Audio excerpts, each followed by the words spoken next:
సచివాలయ వ్యవస్థపైన ముఖ్యమంత్రి చంద్రబాబు కీలక నిర్ణయం తీసుకున్నారు. గ్రామ వార్డు సచివాలయ వ్యవస్థ ప్రక్షాళనకు కూటమి ప్రభుత్వం శ్రీకారం చుట్టింది. సచివాలయ ఉద్యోగులను క్రమబద్ధీకరించాలని, వారి సేవలను సమర్థంగా వినియోగించుకోవాలని ముఖ్యమంత్రి చంద్రబాబు నిర్ణయించారు. కార్యదర్శుల విషయంలోనూ కీలక మార్పులు చేయనున్నారు. కొంతమంది సిబ్బందిని పట్టణాభివృద్ధి శాఖకు అప్పగించనున్నారు. గ్రామ వార్డు సచివాలయాల వ్యవస్థపైన ప్రభుత్వం ఫోకస్ చేసింది. ముఖ్యమంత్రి చంద్రబాబు ఈ అంశంపైన కీలక ప్రతిపాదనలు చేశారు. సచివాలయ వ్యవస్థను ఏర్పాటు చేసిన వైసీపీ సర్కారు మానవ వనరులను సద్వినియోగం చేసుకోవడంతో విఫలమైందని అభిప్రాయపడ్డారు. గ్రామాల్లో పదుల సంఖ్యలో ఉద్యోగులను నియమించడం, వారికి జాబ్ ఛార్జ్ లేకపోవడం, కొందరికి పని ఒత్తిడి ఎక్కువగా ఉండడం, మరికొందరికి అసలు పనే లేకపోవడంతో ఈ వ్యవస్థ ప్రక్షాళన తప్పనిసరి అని తేల్చారు.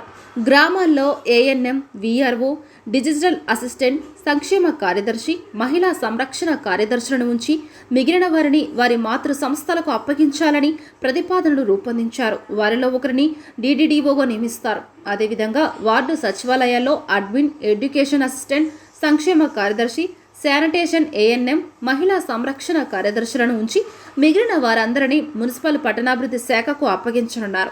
ఇంజనీరింగ్ అసిస్టెంట్, అగ్రికల్చర్, హార్టికల్చర్ అసిస్టెంట్లు, విలేజ్ సర్వేయర్ అసిస్టెంట్, పశు సంవర్ధక సహాయకులు తదితర పోస్టులను రద్దు చేసి క్లస్టర్ విధానంలో మాతృశాఖ ఆధీనంలో ఉంచేందుకు ప్రణాళికలు రూపొందించినట్లు తెలుస్తోంది. పంచాయతీ కార్యదర్శులను పంచాయతీరాజ్ కింద గ్రామ పంచాయతీలకే పరిమితం చేయనున్నారు.